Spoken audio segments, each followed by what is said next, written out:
You can take a good person and put them in a bad environment, and that person will do bad things.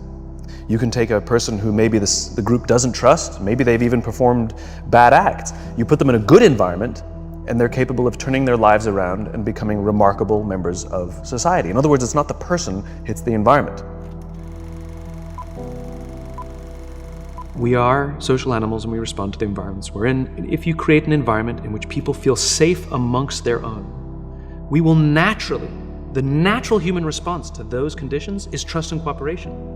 Remember, trust and cooperation are feelings, they're not instructions. There's no PowerPoint or pitch that you can give upon the end that someone will trust you. You can't tell somebody, trust me. It doesn't work that way. Right. They're feelings.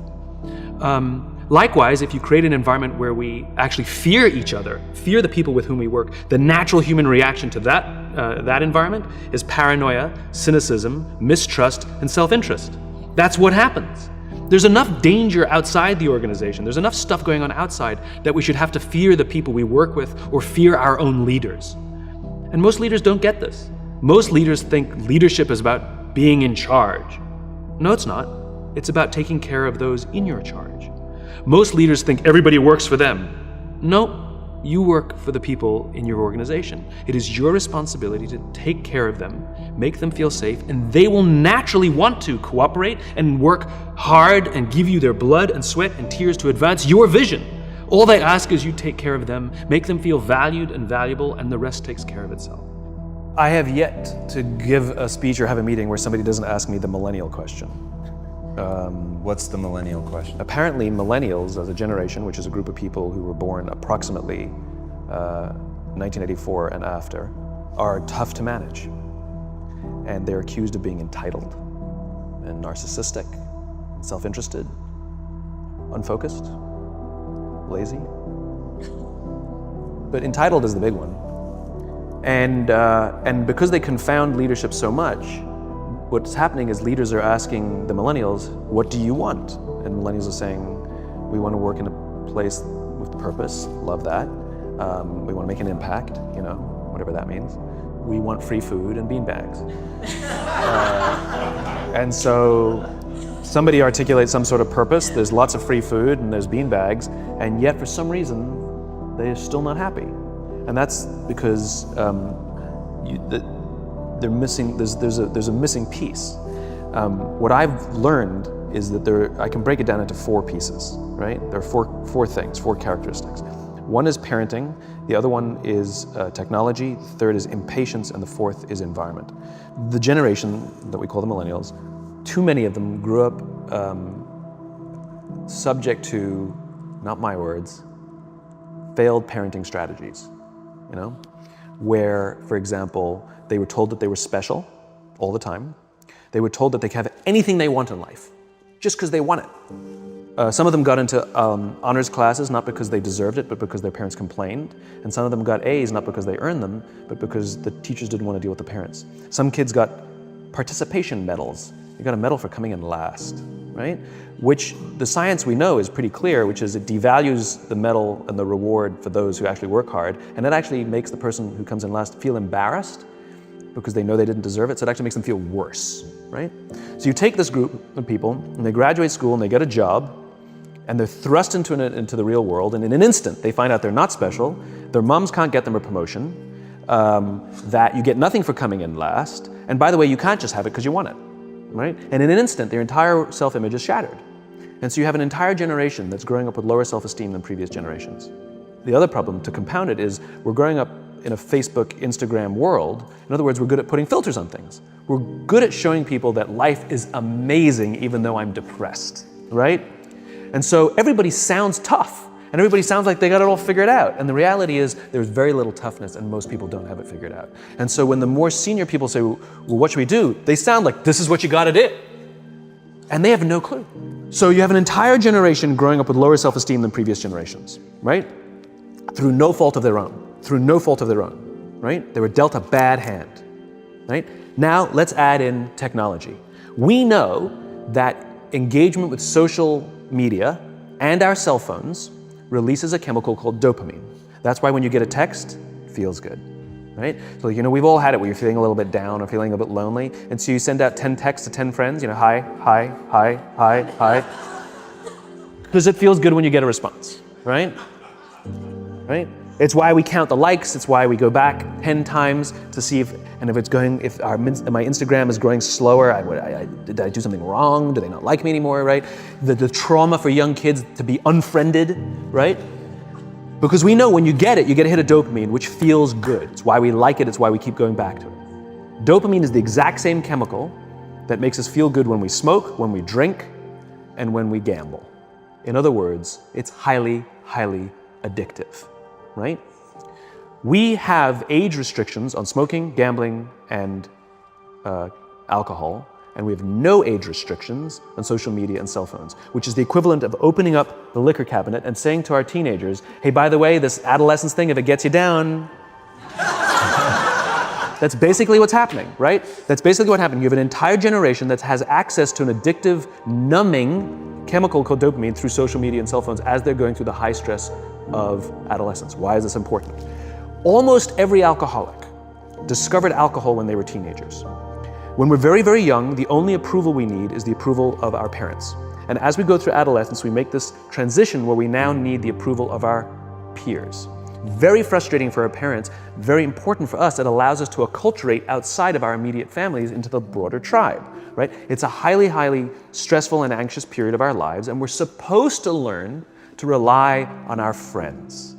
Some people, quite by accident, discover alcohol and numbing effects of dopamine to help them cope with the stresses and anxieties of adolescence. Unfortunately, that becomes hardwired in their brains, and for the rest of their lives, when they suffer significant stress, they will not turn to a person, they will turn to the bottle. Social stress, financial stress, career stress, that's pretty much the primary reasons why an alcoholic drinks, right? What's happening is because we're allowing unfettered access to these dopamine-producing devices and media, basically it's becoming hardwired, and what we're seeing is as they grow older, too many kids don't know how to form deep, meaningful relationships. Their words, not mine. They will admit that many of their friendships are superficial. They will admit that their friends, that they don't count on their friends, they don't rely on their friends, they have fun with their friends, but they also know that their friends will cancel on them if something better comes along. Deep, meaningful relationships are not there because they never practice the skill set, and worse, they don't have the coping mechanisms to deal with stress. So when significant stress starts to show up in their lives, they're not turning to a person, they're turning to a device, they're turning to social media, they're turning to these things which offer temporary relief. We know, the science is clear, we know that people who spend more time on Facebook suffer higher rates of depression than people who spend less time on Facebook, right?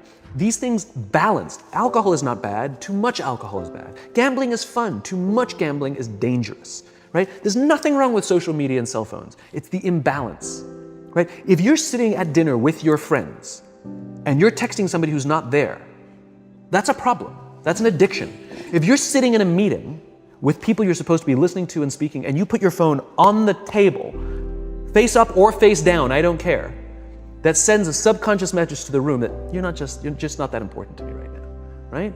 That's what happens. And the fact that you cannot put it away is because you are addicted, right? If you wake up and you check your phone before you say good morning to your girlfriend, boyfriend, or spouse, you have an addiction. And like all addiction, in time, it'll destroy relationships, it'll cost time, and it'll cost money, and it'll make your life worse.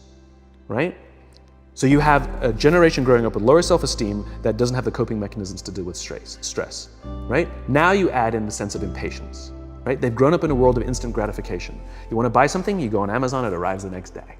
You want to watch a movie? Log on and watch a movie. You don't check movie times. You want to watch a TV show? Binge. You don't even have to wait week to week to week, right? I know people who skip seasons just so they can binge at the end of the season, right? You want to go on a date? You don't even have to learn how to be like, hey. You don't even have to learn and practice that skill. You don't have to be the uncomfortable one who says yes when you mean no and says no when you mean no, but yes when you don't have to swipe right. Bang, I'm a stud. Right? You don't have to learn the social coping mechanisms, right? Everything you want, you can have instantaneously. Everything you want, instant gratification, except job satisfaction and strength of relationships. There ain't no app for that. They are slow, meandering, uncomfortable, messy processes. And so I keep meeting these wonderful, fantastic, idealistic, hardworking, smart kids. They've just graduated school. They're in their entry-level job. I sit down with them and I go, how's it going? They go, I think I'm gonna quit. I'm like, why? They're like, I'm not making an impact. I'm like, you've been here 8 months. You know? It's as if they're standing at the foot of a mountain and they have this abstract concept called impact that they want to have in the world, which is the summit. What they don't see is the mountain. I don't care if you go up the mountain quickly or slowly, but there's still a mountain. And so what this young generation needs to learn is patience. That some things that really, really matter, like love, or job fulfillment, joy, love of life, self-confidence, a skill set, any of these things, all of these things take time. Sometimes you can expedite pieces of it, but the overall journey is arduous and long and difficult. And if you don't ask for help and learn that skill set, you will fall off the mountain, or you will, the worst case scenario, and we're already seeing it, the worst case scenario is we're seeing an increase in suicide rates, we're seeing an increase in this generation, we're seeing an increase in accidental deaths due to drug overdoses, we're seeing more and more kids drop out of school or take leaves of absence due to depression. Unheard of. This is really bad. The best case scenario, those are all bad cases, right? The best case scenario is you'll have an entire population growing up and going through life and just never really finding joy. They'll never really find deep fulfillment in work or in life. They'll just waft through life and it'll be just, it's fine. How's your job? It's fine, the same as yesterday. How's your relationship? It's fine. Like that's the best case scenario, which leads me to the fourth point, which is environment, which is we're taking this amazing group of young, fantastic kids who are just dealt a bad hand. It's no fault of their own. And we put them in corporate environments that care more about the numbers than they do about the kids. They care more about the short-term gains than the long-term life of this young human being. We care more about the year than the lifetime, right? And so we are putting them in corporate environments that aren't helping them build their confidence, that aren't helping them learn the skills of cooperation, that aren't helping them overcome the challenges of a digital world and finding more balance, that isn't helping them overcome the need to have instant gratification and teach them the joys and impact and the fulfillment you get from working hard on something for a long time that cannot be done in a month or even in a year. And so we're thrusting to them in corporate environments, and the worst part about it is they think it's them. They blame themselves. They think it's them who can't deal. And so it makes it all worse. It's not. I'm here to tell them it's not them. It's the corporations, it's the corporate environments, it's the total lack of good leadership in our world today that is making them feel the way they do. They were dealt a bad hand, and I hate to say it, but it's the company's responsibility. Sucks to be you, like we have no choice, right? This is what we got, and I wish that society and their parents did a better job. They didn't. So we're getting them in our companies, and we now have to pick up the slack. We have to work extra hard to figure out the ways that we build their confidence. We have to work extra hard to find ways to teach them the social skills that they're missing out on. There should be no cell phones in conference rooms. None. Zero. And I don't mean the kind of like sitting outside waiting to text. I mean like when you're sitting and waiting for a meeting to start, this is what we all do. We all sit here and wait for the meeting to start. Meeting starting? Okay. And we start the meeting. No, that's not how relationships are formed. Remember we talked about it's the little things? Relationships are formed this way. We're waiting for a meeting to start and we go, how's your dad? I heard he was in the hospital. Oh, he's really good. Thanks for asking. He's actually at home now. Oh, I'm really glad. That was really amazing. I know, it was really scary for him. That's how you form relationships. Hey, did you ever get that report done? Oh my God, no, I didn't. I'll help you out. Can I help you out with that? Really? That's how trust forms. Trust doesn't form at an event in a day. Even bad times don't form trust immediately. It's the slow, steady consistency. And we have to create mechanisms where we allow for those little innocuous interactions to happen. But when we allow cell phones in conference rooms, we just, okay, have the meeting. And then my favorite is like when there's a cell phone there and you go like this, you go. It rings and you go. I'm not gonna answer that. Mr. Magnanimous, you know? When you're out for dinner with your friends, like I do this with my friends. When we're going out for dinner and we're leaving together, we'll leave our cell phones at home. Who are we calling? Maybe one of us will bring a phone in case we need to call an Uber or take a picture of our meal. We'll take one phone. And so it's like an alcoholic. The reason you take the alcohol out of the house is because we cannot trust our willpower. We're just not strong enough. But when you remove the temptation, it actually makes it a lot easier. And so when you just say, don't check your phone, people literally will go like this. And somebody will go to the bathroom, and what's the first thing we do? Because I wouldn't want to look around the restaurant for a minute and a half, you know? But if you don't have the phone, you just kind of enjoy the world. And that's where ideas happen. The constant engagement is not where you have innovation and ideas. Ideas happen when our minds wander and we go, and you see something, I bet they could do that. That's called innovation, right? But we're taking away all those little moments, right? You should not, and none of us should charge our phones by our beds. We should be charging our phones in the living rooms, right? Remove the temptation. You wake up in the middle of the night because you can't sleep, you won't check your phone, which makes it worse. But if it's in the living room, it's relaxed, it's fine. But it's my alarm clock. Buy an alarm clock. They cost $8, right? I'll buy you an alarm, right? But the point is we now in industry, whether we like it or not, we don't get a choice. We now have a responsibility to make up the shortfall and to help this amazing, idealistic, fantastic generation build their confidence, learn patience, learn the social skills, find a better balance between life and technology. Because, quite frankly, it's the right thing to do. I'm just going to show you something, right? So I'm just holding my phone while I'm talking to you guys. It's not buzzing, it's not beeping. I'm not checking it, I'm just holding it. Let me just ask you a question. Do you feel like you're the most important thing to me right now? Exactly. There's a deep-seated psychological reaction when you are walking around a house with a client holding your phone, even if you're not checking it. And I have absolutely had it where I've been walking around with an agent and they're talking to me, and then I look to the left and I turn around and they're like this. Guess how that made me feel? That I am not the most important thing to that person in this moment. Wow. Right? I'm just doing it right now in front of a room, and I'm not even looking down, and you don't feel that special, right? So the point is put your phone away for the 10 minutes you're walking around a house. The art of making someone feel seen and heard is stupidly simple, right? Learning their name really quickly is really easy. And calling them by their name is really easy. Ask them questions about who they are, like where they see themselves in 5 years, professionally, like, are you married, are you single, learn about them as if, as people. Mm-hmm. And all of that learning makes you show people different things. It makes you creative. We are designed to take care of each other. As social animals, it is in our biology that we will take care of each other.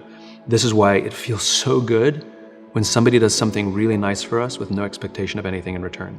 We've all had the experience where somebody does something nice and you're like, oh my God, thank you. And then they put their hand out, you're like, oh, it kind of ruins the whole experience, Completely, right? absolutely. It ruins it. But when they just do it and they're like, no, and you're like, please, and you're like, no, it's my pleasure. Yes.